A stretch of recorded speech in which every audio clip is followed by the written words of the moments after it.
Hello media students, 11th standard and 12th standard chemistry public examinationக்கு எப்படி effective-ஆ prepare பண்றது அப்படிங்கிறது தான் இந்த வீடியோ.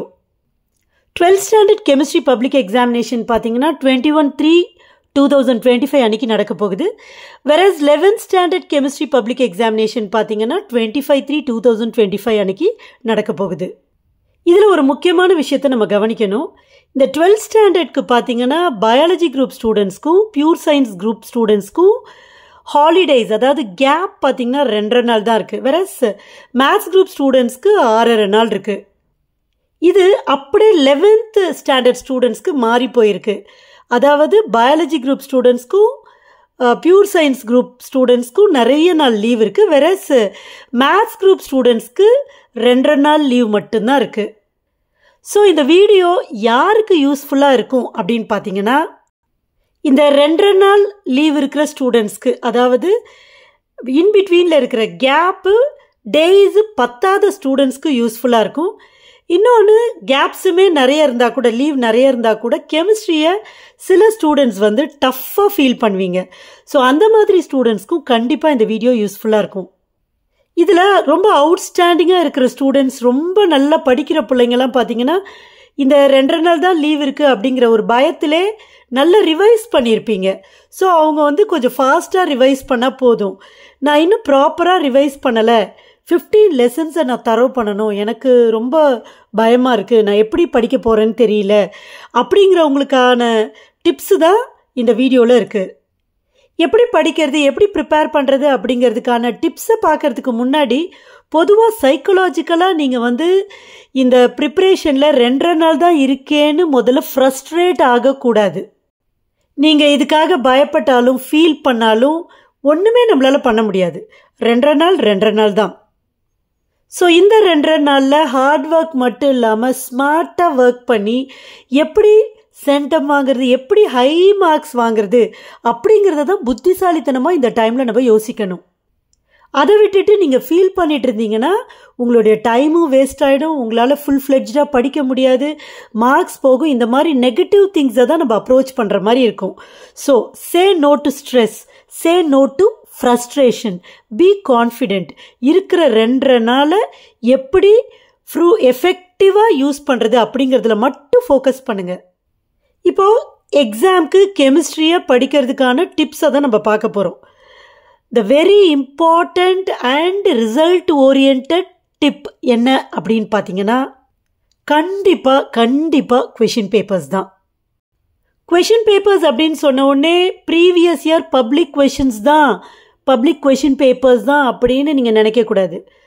உங்ககிட்ட இருக்கிற ஒரு ஸ்லிப் டெஸ்ட் கொஷின் பேப்பர் கூட உங்களுக்கு யூஸ்ஃபுல்லாக தான் இருக்கும். நீங்கள் முதல்ல உங்ககிட்ட இருக்கிற எல்லா கொஷின் பேப்பர்ஸையும் நீங்கள் எடுத்து வச்சுக்கோங்க, ஃபைல் பண்ணிக்கோங்க. அந்த கொஷின் பேப்பர்ஸ் பார்த்தீங்கன்னா ஸ்லிப் டெஸ்ட் கொஷின் பேப்பர்ஸாக இருக்கலாம், குவார்ட்டர்லி கொஷின் பேப்பர்ஸாக இருக்கலாம், மிட் டேர்ம் கொஷின் பேப்பர்ஸாக இருக்கலாம், half yearly question papers, revision question papers, previous year எந்த கொஷின் பேப்பராக வேணா இருக்கலாம், other district question papers, PTA question papers எல்லாத்தையும் எடுத்து அப்படியே அரேஞ்ச் பண்ணி வச்சுக்கோங்க. இதில் பார்த்தீங்கன்னா ஒரு 5 கொஷின் பேப்பர் படிக்கிற வரைக்கும் தான் உங்களுக்கு, நீங்கள் சப்போஸ் சரியாக ரிவைஸ் பண்ணாமல் இருந்தீங்கன்னா கொஞ்சம் கஷ்டமாக இருக்கும். ஒன்ஸ் நீங்கள் 5 கொஷின் பேப்பர்ஸை, முக்கியமாக ஃபுல் போர்ஷன் கொஷின் பேப்பர்ஸை நீங்கள் தரவு பண்ணிட்டீங்கன்னா 6th கொஷின் பேப்பர்லேருந்து பாருங்கள், நிறைய கொஷின்ஸ் ஆல்ரெடி நீங்கள் கவர் பண்ண கொஷின்ஸாக தான் இருக்கும். ஸோ அதை ஜஸ்ட் அப்படியே சீக்கிரமாக ரிவைஸ் பண்ணிவிட்டு அந்த 6th கொஷின் பேப்பரில் இருக்கிற நீங்கள் இதுவரைக்கும் படிக்காத, ரிவைஸ் பண்ணாத கொஷின்ஸை கொஞ்சம் தரோவாக ப்ரிப்பேர் பண்ணணும், படிக்கணும். ஸோ இந்த கொஷின் பேப்பர்ஸ் எல்லாம் பார்த்து மலைச்சு போயிடக்கூடாது. 25 கொஷின் பேப்பர்ஸாக இருக்கட்டும், 50 கொஷின் பேப்பர்ஸாக இருக்கட்டும், இன்னும் ரொம்ப சேர்த்து சொல்லணும்னா முதல் 10 கொஷின் பேப்பர் தான் உங்களுக்கு டைம் எடுக்கும். 10 கொஷின் பேப்பர் முடித்த பிறகு பார்த்தீங்கன்னா ரொம்ப லீஸ்ட் அமௌண்ட் ஆஃப் கொஷின்ஸ் தான் அடுத்த கொஷின் பேப்பர்லேருந்து நீங்கள் புதுசாக படிக்கிற மாதிரி இருக்கும், தரவு பண்ணுற மாதிரி இருக்கும். ஸோ ரொம்ப கான்ஃபிடெண்ட்டாக, நேரத்தை வீணடிக்காமல், ரொம்ப பாசிட்டிவ் மென்டாலிட்டியோட, உற்சாகமாக, உத்வேகத்தோடு நீங்கள் படிக்கிறப்ப கடன்னு முடிச்சிருவீங்க. ஆனால் திரும்பவும் சொல்கிறேன், எந்த கொஷினையும் இதில் விடக்கூடாது. கொஷின் பேப்பர்ஸ் அப்படின்னு நீங்கள் படிக்கிறப்ப ஒரு கொஷின் பேப்பரில் இருக்கிற எந்த ஒரு கொஷினையும் நீங்கள் விடவே கூடாது. அது டைம் ஆகுது, இல்லை இதை முடிக்க முடியுமா, இல்லை இது எனக்கு தெரியல, அந்த மாதிரி ரீசன்ஸ்லாம் நீங்கள் எதுவுமே சொல்லாமல் என்டையர் கொஷின்ஸ் இந்த கொஷின் பேப்பரை நீங்கள் கம்பல்சரி முடிக்கணும். ஏன் தெரியுமா சொல்கிறேன்? நீங்கள் ஏதோ ஒரு காரணத்துக்காக ஏதோ ஒரு கொஷினை அப்புறமா படிக்கலாம் அப்படின்னு நீங்கள் தள்ளி போடுற கொஷின் தான் உங்கள் கொஷின் பேப்பரில் முதல்ல வந்து நிற்கும். அதனால் அந்த வேலையை நம்ம செய்யவே கூடாது. அடுத்தது, இப்போ நான் கொஷின் பேப்பர்ஸை ப்ரிப்பேர் பண்ண சொல்கிறேன். உடனே நீங்கள் ஒரு கொஷின் கேட்பீங்க, எத்தனை கொஷின் பேப்பர்? அது மாதிரிலாம் நீங்கள் லிமிட் வச்சுக்காதீங்க. இருக்கிற 2.5 நாளில் இல்லை இருக்கிற 6.5 நாளில் கூட உங்களால் மேக்ஸிமம் எவ்வளோ கொஷின் பேப்பர்ஸை உங்களால் கம்ப்ளீட்டாக முடிக்க முடியுமோ அவ்வளோ கொஷின் பேப்பர்ஸை நீங்கள் தரவு பண்ணுங்கள். ஸோ கொஷின் பேப்பர்ஸை நம்ம ப்ரிப்பேர் பண்ண போகிறோம். கொஷின் பேப்பர்ஸ் பேஸ்டு ப்ரிப்ரேஷன் நமக்கு இருக்க போதுன்னா நம்ம முக்கியமாக செய்ய வேண்டியது மேக்ஸிமம் நம்பர் ஆஃப் கொஷின் பேப்பர்ஸை எடுத்துக்கணும்.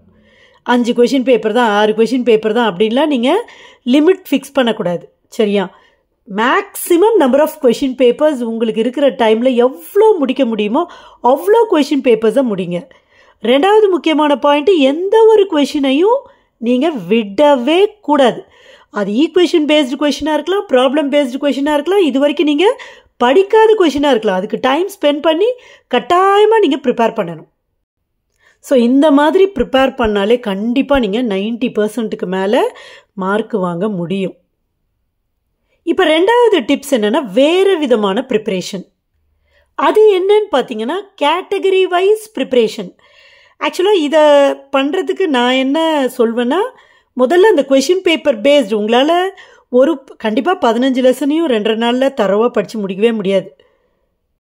நீங்கள் ஏற்கனவே 15 லெசனையும் நல்லா தரவு பண்ணியிருந்தால் மட்டும் உங்களால் ஃபாஸ்ட்டாக ரிவைஸ் பண்ணிவிட்டு வர முடியும்.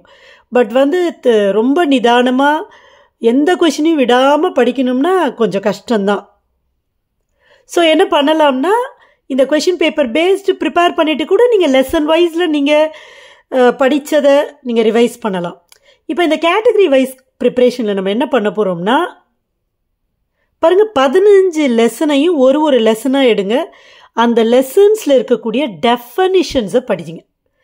இந்த டெஃபனிஷன்ஸை படிக்கிறப்ப நீங்கள் என்ன ஞாபகம் வச்சுக்கணும்னா, அதுக்கு ஏதாவது மேத்தமேட்டிக்கல் எக்ஸ்ப்ரெஷன் இருக்கா, கணித சமன்பாடுகள் இருக்கா அப்படின்னா அதையும் சேர்த்து படிங்க.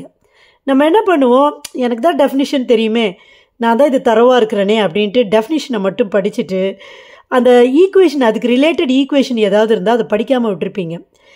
இதை சேர்த்து படிங்க. ஏன்னா அந்த சப்போஸ் அது மாதிரி கொஷின்ஸ் வரப்போ நீங்கள் பப்ளிக்கில் அந்த கொஷினையும் எழுதுகிறப்ப சப்போஸ் உங்களை அறியாமல் அந்த டெஃபினிஷனில் ஏதாவது கீ பாயிண்ட்டை நீங்கள் மிஸ் பண்ணியிருந்தா கூட இந்த ஈக்குவேஷன் உங்களுக்கு ஃபுல் மார்க் வாங்கி தர்றதுக்கு ஹெல்ப் பண்ணும். இந்த ஈக்குவேஷன் மட்டும் இல்லை, அந்த கொஷினுக்கு எக்ஸாம்பிள்ஸ் இருக்கா, இல்லை அது சம்மந்தமாக ஏதாவது ரிலேட்டடு இன்ஃபர்மேஷன் இருக்கா அப்படிங்கிறத சேர்த்து படிச்சுக்கோங்க. அடுத்தது பார்த்திங்கன்னா எல்லா லாஸையும் படிக்கணும். ஒரு லெசன்லையும் லாஸ், ஃபாரடேஸ் லா, கிர்ச்சாஃப்ஸ் லா, கோல்ட்ராஷ் லா, இந்த மாதிரி லாஸ் வருது இல்லை, அந்த மாதிரி லாஸ் எல்லாம் நீங்கள் எடுத்து படிச்சுக்கோங்க. அதுக்கப்புறம் டிஃப்ரென்சஸ். இந்த டிஃப்ரென்சஸ் பார்த்திங்கன்னா நிறைய டிஃப்ரென்சஸ் இருக்குது. நமக்கு 15 லெசன்ஸ்லையுமே இருக்குது. சில டைமில் டெஃபினிஷன்ஸை கூட டிஃப்ரென்சஸாக கேட்பாங்க. இப்போ ஃபார் எக்ஸாம்பிள் ஆன்டிசெப்டிக் டிஸ்இன்ஃபெக்டன்ட் இருக்கும். ஸோ அதை பேஸ் பண்ணி அது ரெண்டுமே டெஃபினிஷன்ஸ் தான், அதை டிஃப்ரென்ஸாக கேட்கலாம். ரோஸ்டிங், கால்சினேஷன், இது ரெண்டுமே செப்பரேட் டெஃபினிஷன்ஸு. ஆர் வாட் இஸ் அந்த மாதிரி கொஷின், இதை வந்து டிஃப்ரென்ஸாக கேட்கலாம். அடுத்தது எல்லா ஈக்குவேஷன் பேஸ்டு டெஃபினிஷன்ஸ். சரியா? இப்போ வந்து பார்த்தீங்கன்னா அரீனியஸ் ஈக்குவேஷன் இது சொல்லலாம் இல்லையா? இது மாதிரி என்னென்ன ஈக்குவேஷன்ஸ் இருக்குது. ஸோ ஈக்குவேஷன் பேஸ்டு டெஃபினிஷன்ஸை படிச்சுக்கோங்க. நெக்ஸ்ட் எல்லா அப்ளிகேஷன்ஸையும் யூசஸையும் படிச்சுக்கோங்க. கொலாய்ட்ஸ் சாப்டரில் வரும், அதாவது சர்ஃபேஸ் கெமிஸ்ட்ரி சாப்டரில் வரும். அதுக்கப்புறம் பார்த்தீங்கன்னா கோஆர்டினேஷன் கெமிஸ்ட்ரியில் வருது. ஸோ எங்கெங்கெல்லாம் ஆர்கானிக் கெமிஸ்ட்ரியில் இருக்குது. ஸோ எங்கெங்கெல்லாம் அப்ளிகேஷன்ஸ் யூசஸ் இருக்கோ அங்கே படிச்சுக்கோங்க. ஸோ அதை வந்து யூசஸாக கேட்கலாம், ஆர் அந்த யூசஸில் இருக்கிற ஏதாவது ஒரு பர்டிகுலர் யூஸை 1 மார்க்கில் கேட்கலாம். அதே மாதிரி எல்லா ப்ராசஸை படிங்க, எல்லா டெரிவேஷன்ஸையும் படிங்க, எல்லா இம்பார்ட்டண்ட் ரியாக்ஷன்ஸையும் படிங்க, வாட் இஸ் அப்படின்னு வர எல்லா கொஷின்ஸையும் படிங்க. இந்த டெரிவேஷன்ஸில் பார்க்குறப்ப Ostwald's dilution law, first order கைனெட்டிக்ஸ்க்கான இன்டகிரேட்டட் லா, ஜீரோ ஆர்டர் கைனெட்டிக்ஸ்க்கு நர்ன்ஸ்ட் ஈக்குவேஷன், இன்னும் நிறைய இருக்கு இல்லையா. ஒரு லெசன்லையும் நீங்கள் பாருங்கள், ஒரு லெசனாக என்னென்ன டெரிவேஷன் இருக்கோ அதெல்லாம் தரவு பண்ணுங்கள். சாலிட் ஸ்டேட் லெசன்லலாம் packing efficiency of simple cubic unit cell, BCC, FCC அதெல்லாம் இதில் இன்க்ளூட் ஆகும். அடுத்தது இந்த ஃப்ரீக்வெண்ட்லி ஆஸ்டு கொஷின்ஸ் அப்படிங்கிறப்ப இம்பார்ட்டன்ட் கொஷின்ஸ்னு டீச்சர்ஸ் சொல்லியிருப்பாங்க. நீங்களுமே ரிப்பீட்டடாக கொஷின் பேப்பர்ஸில் பார்ப்பீங்க. அந்த கொஷின்ஸ்லாம் ப்ரிப்பேர் பண்ணி எழுதி பாருங்கள். எல்லா புக் பேக் கொஷின்ஸையும் எழுதுங்க. எல்லா நேம் ரியாக்ஷன்ஸையும் தரவு பண்ணுங்கள், எழுதி பாருங்கள். எல்லா மெக்கானிசத்தையும் எழுதி பாருங்கள். எல்லா டெஸ்ட்டுன்னு வருதுல, இப்போ Victor mayor test, Lucas test, இந்த மாதிரி டெஸ்ட் இருக்குல்ல, test for primary amines, test for alcohols. So அந்த மாதிரி கொஷின்ஸ் எல்லாம் நீங்கள் தரவு பண்ணிக்கோங்க. இப்போது இந்த கேட்டகரி வைஸ் கொஷின் சொல்கிறப்ப என்னடா இருக்குது எல்லாம் ஆல் அப்படின்னு சொல்லியிருக்கேனேன்னு நீங்கள் நினைப்பீங்க. பட் நிறைய கொஷின் பேப்பர்ஸை நீங்கள் தரவு பண்ணுறப்ப இது எல்லாத்துலேயுமே மேக்ஸிமம் நிறைய கவர் ஆகிருக்கும்.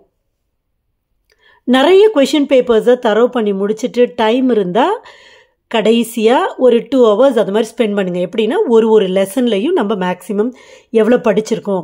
இப்போ சில கொஷின்ஸை நீங்கள் ஏற்கனவே நல்லா தரவாக படிச்சிருப்பீங்க, ஆனால் டைம் இல்லாததுனால ரிவிஷன் பண்ணாமல் விட்டுருப்பீங்க. ஸோ அந்த மாதிரி நம்ம பண்ணவே கூடாது. புதுசாக வேணால் இது வரைக்கும் படிக்காததை ஏதாவது படிக்காமல் இருக்கலாமே ஒழிய, நம்ம ஏற்கனவே படித்தது நம்ம உழைப்பை போட்டிருக்கோம் இல்லையா, அதுக்கு கஷ்டப்பட்டு நீங்கள் டைம் ஸ்பெண்ட் பண்ணி படிச்சிருப்பீங்க. பட் அதை ரிவைஸ் பண்ணாததுனால இப்போ மறந்துருக்கும். அப்போது அந்த கொஷின்ஸை நீங்கள் திருப்பி படிக்கிறப்ப உங்களுக்கு அது சீக்கிரமாக நீங்கள் படிச்சிருவீங்க. அதனால் ஏற்கனவே நம்ம படித்ததை திரும்ப ரிவைஸ் பண்ணாமல் படிக்காமல் விட்டுறவே கூடாது. எப்படி முடிக்க போகிறோம் அப்படிங்கிற பயத்தில் திடீர்னு லெசன் வைஸ் படிக்கிறது, அப்புறம் திடீர்னு கொஸ்டின் பேப்பர் படிக்கிறது, திடீர்னு இம்பார்ட்டன்ட் படிக்கிறது, இந்த மாதிரி மாற்றி ஒரு ஸ்ட்ராட்டஜி இல்லாமல் படிச்சிங்கன்னா கடைசியில் பார்த்தீங்கன்னா நிறைய லெசன்ஸை நிறைய கொஷின்ஸை தரவு பண்ண முடியாத மாதிரி ஒரு சிச்சுவேஷனுக்கு போயிடுவீங்க. ஸோ நீங்கள் ஸ்ட்ரெஸ் ஆகி பயந்து ஒன்றுமே பண்ண முடியாது. நம்மளால் கான்ஃபிடெண்ட்டாக வச்சுட்டு மைண்டை ரிலாக்ஸ்டாக வச்சுட்டு இருக்கிற டைமில் ரொம்ப ஸ்மார்ட்டாக எப்படி படிக்க முடியுன்றதை மட்டும் யோசிங்க. கண்டிப்பாக டேம் ஷியூராக சொல்கிறேன், நிறைய லீவ் இருந்து படிக்கிறவங்கள விட நிறைய மார்க் வாங்குற மாதிரி தான் உங்களுக்கு கொஷின் பேப்பர் அமையும். உங்களுடைய ஹார்ட் ஒர்க், ஸ்மார்ட் ஒர்க் எல்லாமே அமையும். So be confident, pray god, நல்லா படிங்க. இந்த பப்ளிக் எக்ஸாமில், கெமிஸ்ட்ரி எக்ஸாமில் நீங்கள் சூப்பராக பெர்ஃபார்ம் பண்ணுவீங்க. நீங்கள் படித்த கொஷின்ஸ் வரணும்னு நான் கடவுள்கிட்ட ப்ரே பண்ணிக்கிறேன். All the best, all the best, all the best.